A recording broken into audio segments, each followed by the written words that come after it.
All right, we are live. Welcome, everyone, to another edition of our weekly Wednesday Lunch and Learn. Every Wednesday, I have the fortunate opportunity to get to interview some of the top agents across the world. And this time, I'm delighted to have Paul join us. Now, before we begin, if you or anyone you know is possibly considering to get out of the rental space or you're looking to do a trade up, love to be introduced and help them along with the journey. As many of you have seen through my latest market updates, you can see interest rates are at record lows. So if you know of anybody even on the fence, love to get introduced and help them along with that journey. However, without further ado, let's get started. Paul, welcome. Thank you so much for attending. I'm really excited to hear about your journey from how you got started in real estate to growing this really big team and actually, having a lot of agents even join you at EXP. But let's take it just all the way to the beginning. So what did you do? Tell us a little bit about yourself and what did you actually do before real estate and when did you get into real estate? Got into real estate in 1997, fresh out of college. I just want to thank you, Spencer, for having me on, from reaching out from across the country. I'm sure we'll meet in person one day, but looking forward to helping you as well. So yeah, started in 1997 when online leads and everything else was completely different. Everything was, obviously face-to-face business. Was so young, really nervous about getting on the listing end of the business. I was 22, fresh out of college.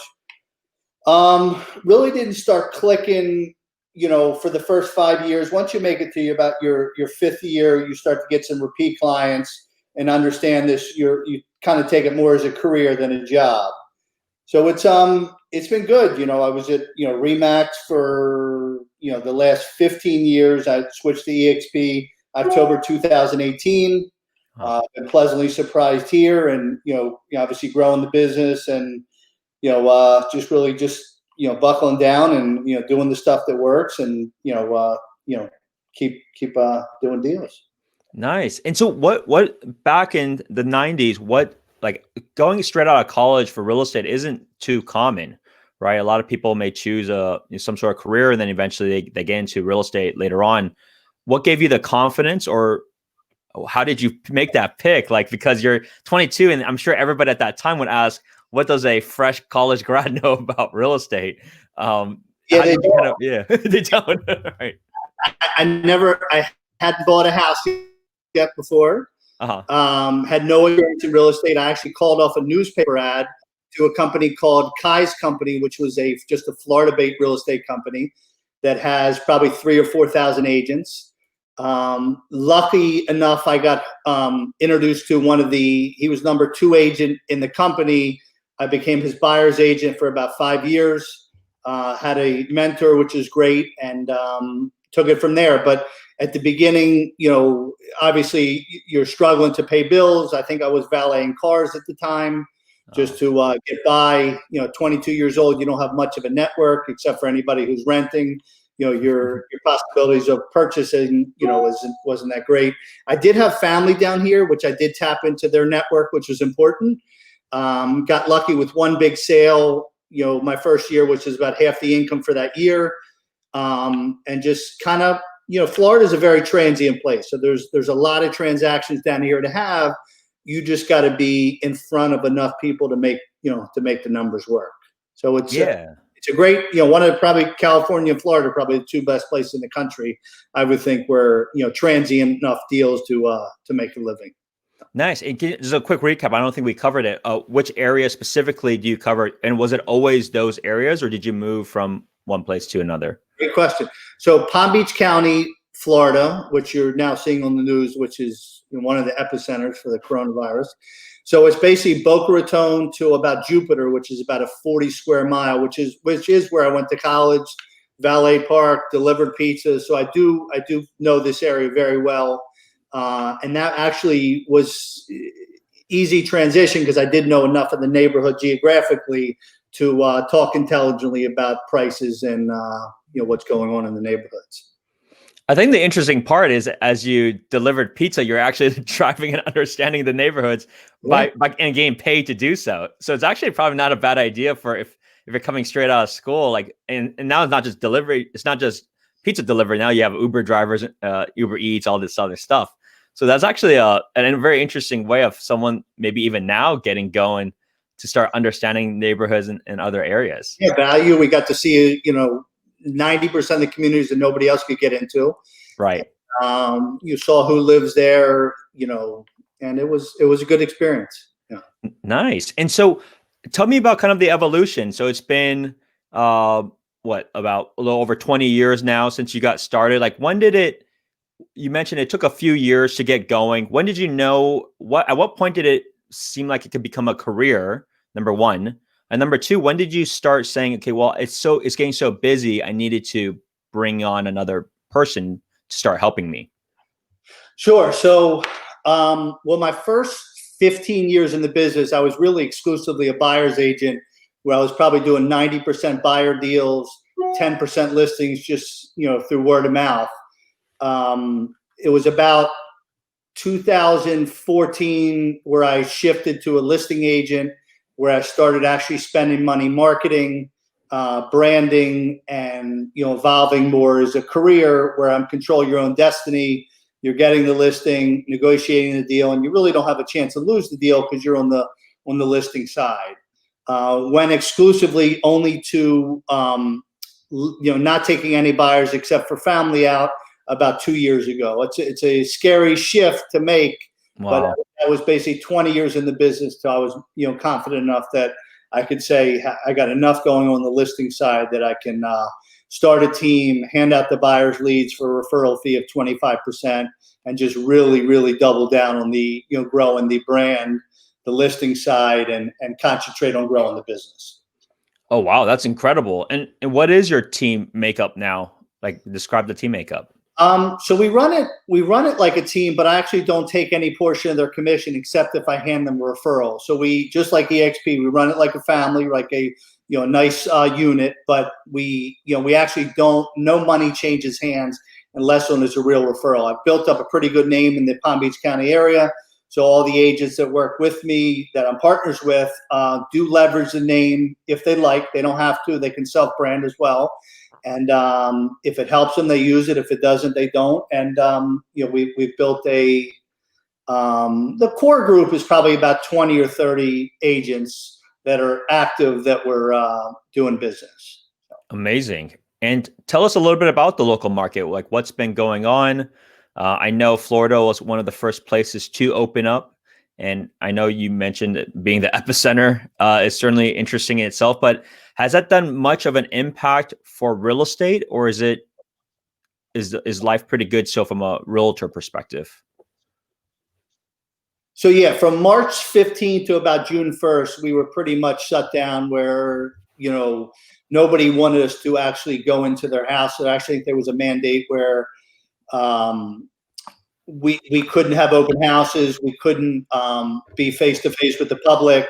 And as of June 1st, when they pretty much opened, I think they called it phase 2, we've been, busy as we've been the last 3 or 4 years.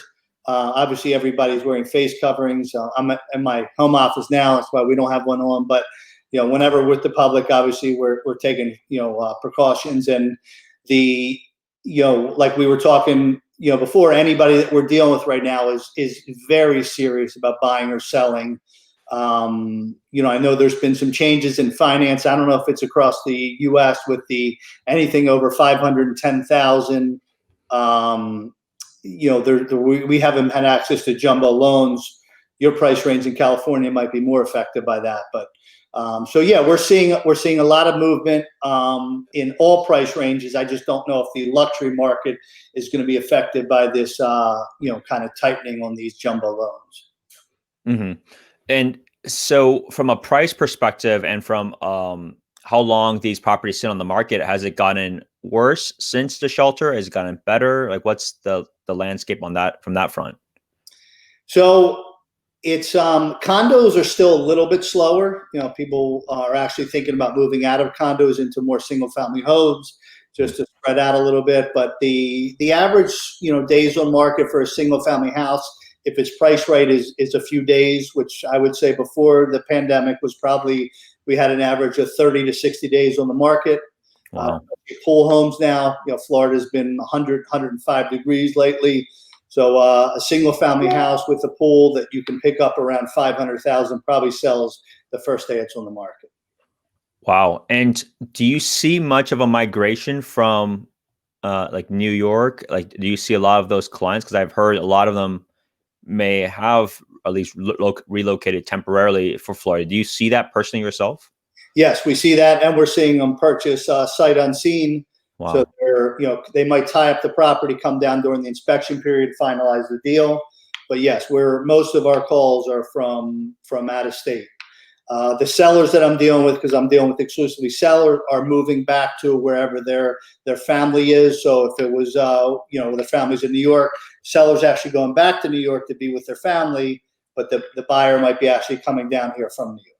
So, yes. Oh, interesting. What do you find are the reasons that the sellers are selling in this landscape? Is it purely to get back closer to family? Is it to capitalize on such high buyer demand? Like what kind of reasons are you typically seeing? Yeah, a little bit of the buyer demand, but you also, if you're thinking about selling right now, you got to know where you're going as well. So Yeah.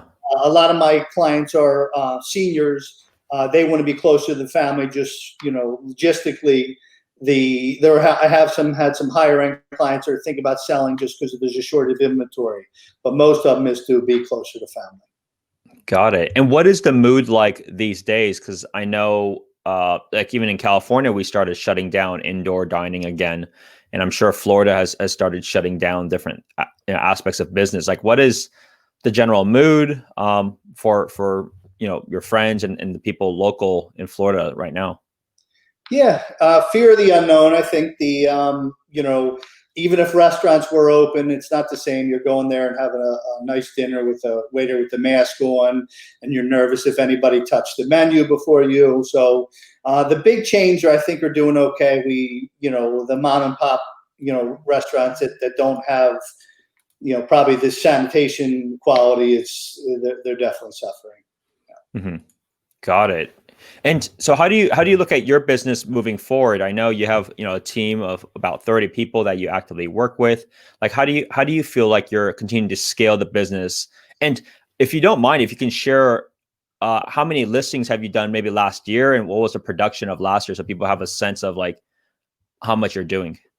Sure. So yeah, I take about 30 listings a month. So it's about 360 listings a year.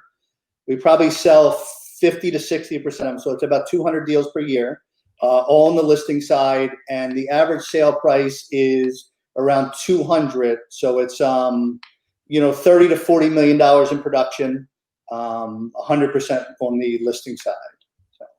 Amazing. Yeah. And so how do you feel like you're going to continue to evolve the business? Do you feel what was this year another really good year for you? Is it a little worse given COVID? Like how do you feel this year is going to shape out or for you personally? Same. We lost 2.5 months, but nobody expected Florida to, in the summertime, which is usually our slow month, nobody expected us to be as busy as we were, busier than we were in season. Our season is basically January 1st through April. So Okay. now is usually a slower time, and we're busier than we were all season. So it's kind of flip-flop for us. So I think it'll end up being about the same as last year. The market is better this year. Right.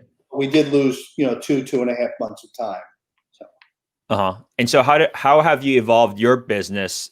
I mean, are you doing anything new that you weren't doing before, given maybe protocols are different? Like how have you changed your business, if any? Yeah, we stepped up our digital marketing. We are doing more. We're spending more money on online leads. Zillow has probably been the number one resource for us for the buyer's agents. We do get a lot of organic business from people calling off the 60 to 100 active listings that I have, where the agents are running with the buyer's leads. But the online demand has been so high, it's actually given us like 50% off for their advertising budget. So we've been stepping up the online advertising as well. Got it. Related to marketing, interesting enough, a lot of realtors use their personal face when it comes to graphic design. So I noticed that you have in a sense, a caricature. How did you think of that? Like, what was the Yeah. What was the backstory of that? So it's funny, each time we go on a listing appointment, they said, "Oh, I expect your head to be bigger," or they're still calling, so they do remember it. But I think about 15 years ago, I came across a website. The artist's name was Jess Perna, and I actually sent him a photo of mine. He made a caricature, which they now kind of call avatars, which kind of our company is based on it. So who knows?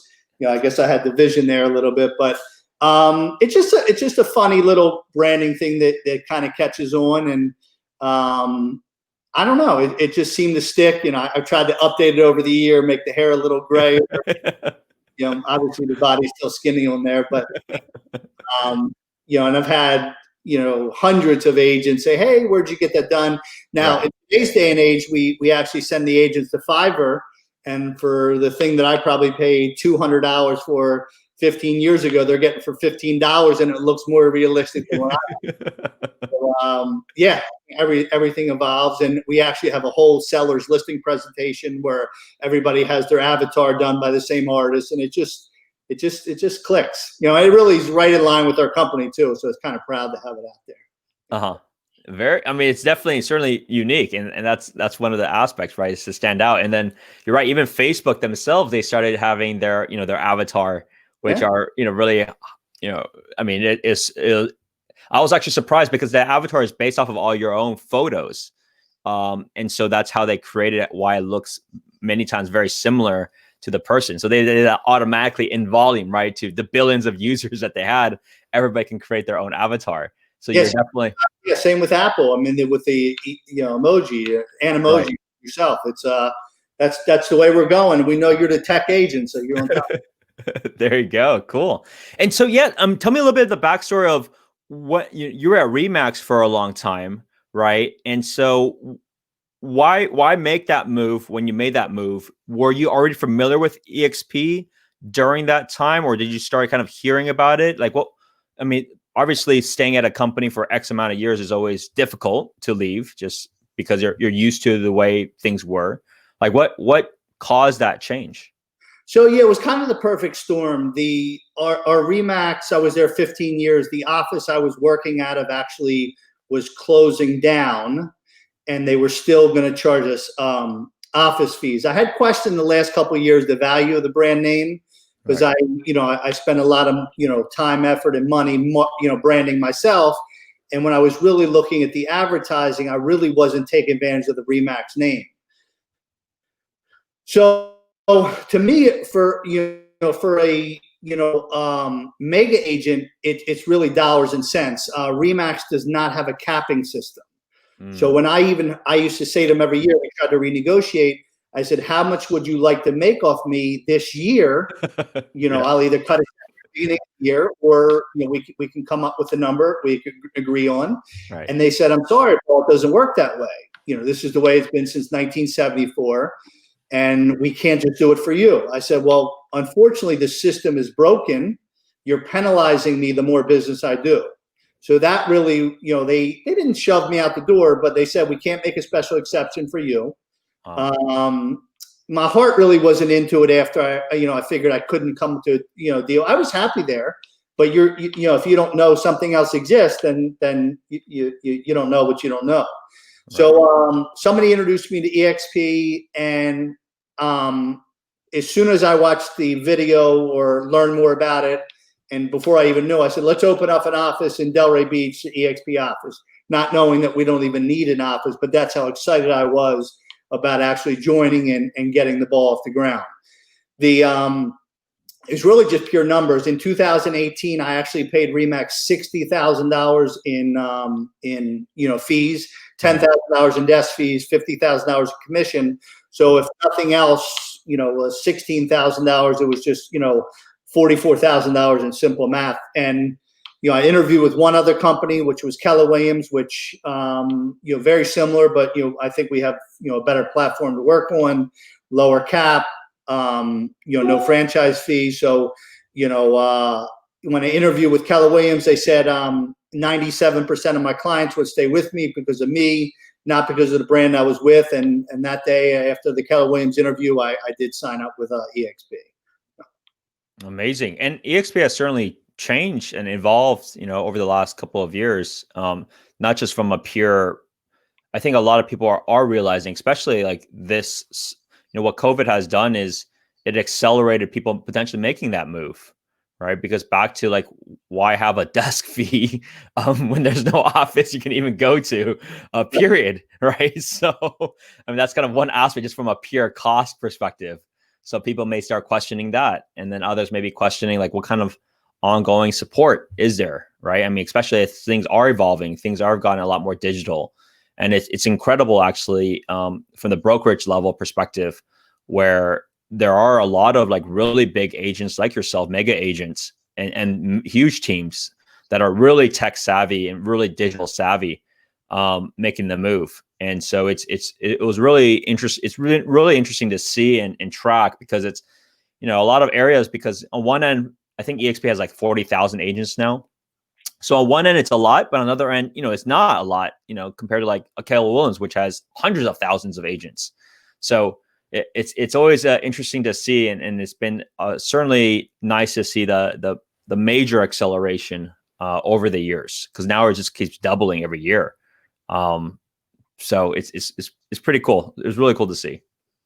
Yeah, we have more. I think the difference is the more business-minded agents that doesn't make sense to open up. EXP basically took the reason to run your own brokerage off the table. Right. If you're an icon agent at EXP, you're working in 100%, pretty much all year with the 3-year vesting stock period. So why would you want the liability or risk of owning your own brokerage when you have a humongous legal team, support staff? It just doesn't make sense anymore to own your own brokerage. Right. Yeah. And so let's talk about a little bit about, in your case, the agent attraction side of it. Like, do you find that as an avenue that you're continuing to put much effort, or is it because at the same time, like your success as what I really like about your story is you're not a recruiter per se, right? That's not all you do. And you're not like a coach, right? Some people make money off of coaching and things like that, but you clearly are still a high producer with a tremendous amount of volume. Like, how do you look at that side of your business per se? So yeah, the agent attraction side has become really organically, kind of the way my business has developed. A lot of agents, the more branding you do, they're kind of watching what you're doing anyway. With the Remax platform, I couldn't build a team. I couldn't get enough people to pay the desk fee in order to stay long enough. What kept happening, agents would stay with me for 1 year, 2 years, and then end up leaving because the platform wasn't cohesive for them to build their own team. So as soon as I switched to EXP, it kind of stuck, where if I'm giving them my heart and soul for a year, they do see the value in the platform and they stay. Mm-hmm. So, that's really the reward here versus, getting, top produce, getting an agent from beginning to, doing $5 to $10 million a year. And then they say, well, there's a better mousetrap out there, and they leave you. So I feel like, the decision I made to come here, any agent that we're able to groom from the beginning, whether they entered the mentorship program or they're doing 3 million and we get them to 6 to 8 million, I don't know that there's a better brokerage out there. Right. And I'll wrap up with my final question, which is what's always fascinating with outside of the Bay Area, right? So the Bay Area, as you probably know, the price ranges are much higher, right? So our average many times is over $1 million on average.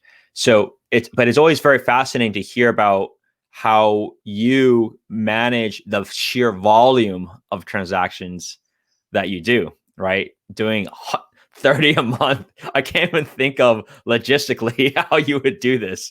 So like, just mentally, I don't even want to think about it. How are you managing it? That kind of volume, which is literally a listing a day on average.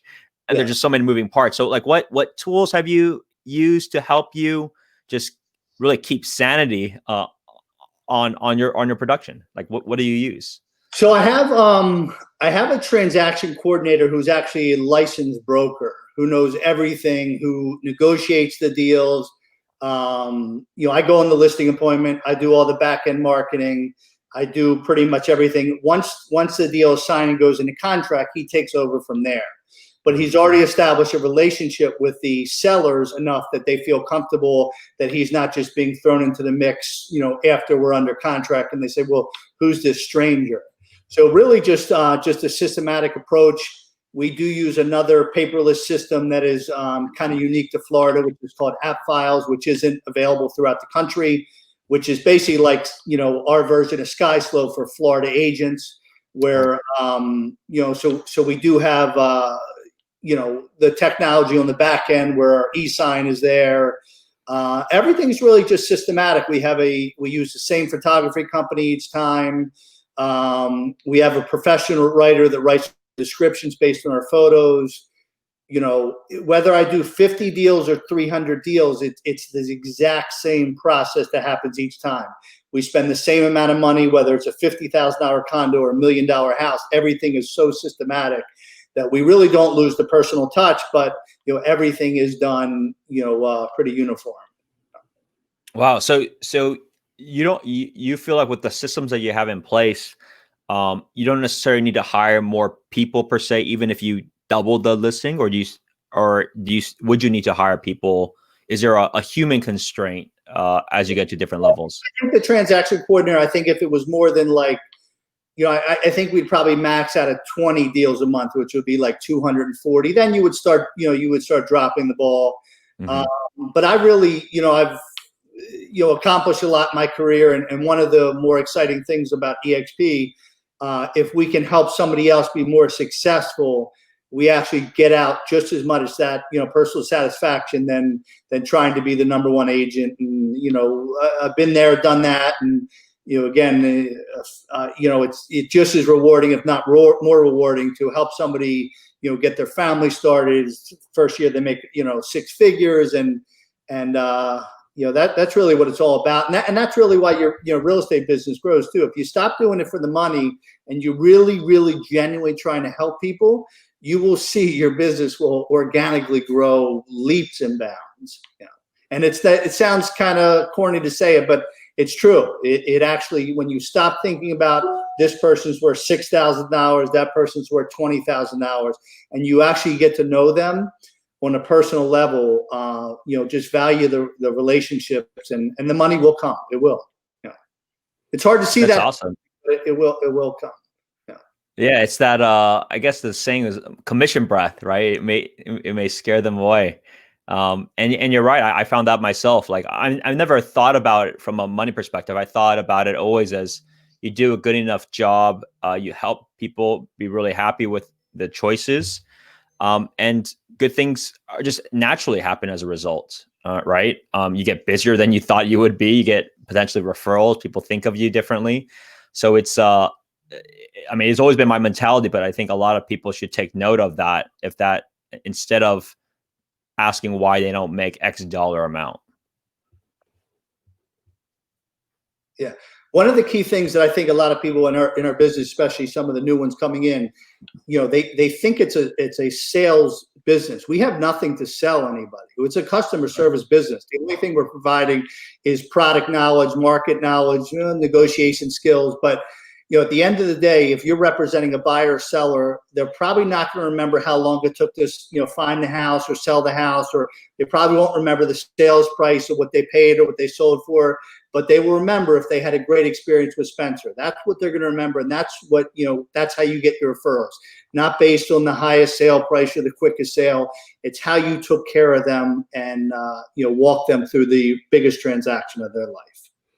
Yeah, absolutely. And I would also add to that, like there's always been discussions and conversations about potentially technology, replacing the agent. And without a doubt, in my opinion, there is a subsection of agents that will be replaced because they don't add value and they don't provide a good experience. So sure, given the number of agents out there, of course, that's a huge market that they can easily take. But to have it fully replace all agents and just be like an eBay or something, or an Amazon, it's very hard to believe, especially people that actually have gone through the journey, especially with a good agent and that experience. They wouldn't imagine using or trusting just a pure tech, quote unquote, tech platform. So it's awesome that you brought that up, and it, you know, attests to the level of production you've been able to do, but also the longevity that you've had. Yeah, no, it's and you know, one of the other things I didn't get to say, but you know, after being in the business 20 years, when I did make the transition to EXP, you know, sounds cliche, but real estate has become fun again. You know, after doing, you know, I don't know how many thousands of deals, but you know, it's, you know, it has become fun again, where you're actually building your own business inside their platform, which is awesome. I think that's, I would also probably comment like the whole branding and marketing, right? I mean, those are maybe the areas that you're somewhat maybe limited to. I know a lot of brands, it's like, you know, whether it's Remax or Compass, it's just them. So your creativity is also, you know, somewhat lost because there's no point to be creative. You can't do anything. But then if you have with like EXP in this case, you can do a caricature and you can build your whole brand around that, right? One day, maybe on these kind of calls, it's only a caricature talking. It's just an avatar. You don't have to show your own personal face anymore. I'll do like an emoji and just right. do it. Exactly. Well, very good. Well, thank you so much, Paul, for sharing your story and, you know, how you got to where you're at, and what's going on in the local market. You know, if people have questions about the local market, or they may want to make a move or have an investment property out in your area, what's the best way of people to get a hold of you? Sure, they can. You can call. I do answer my phone. You know, for a busy agent, I answer my phone 99% of the time. 561-251-5296. Once again, 561-251-5296. Check me out on the web. It's just my first and last name, paulsaperstein.com. And I'm more than willing to help any agents that are getting started, any buyers, sellers need advice. And you're looking forward to our relationship growing, Spencer, for having me on the show. So. Absolutely. Well, thank you so much for your time. Thank you, everyone else, for tuning in. And I'll see you at the next one. Bye now. Thanks for making it to the very end of my YouTube video. If you like the content, please hit that subscribe button. Make sure you hit that little bell as well, since it'll give you notifications of when my next episode is. If you know of anyone that is considering to buy or sell a home here in the Bay Area, I'm never too busy to help more people. Always welcome to have a conversation, regardless if you're ready to go right now or if you wanted to buy 5 years later. Click on that calendar link, and then you'll be able to book an appointment with me and love to have a conversation about your situation. In the meantime, I also do have a monthly newsletter, so feel free to hit that link below, and then you'll be able to get my updates, personal updates that I write once a month in terms of what is going on with the market and some of my latest activities. Hope to see you at the next one. Thank you.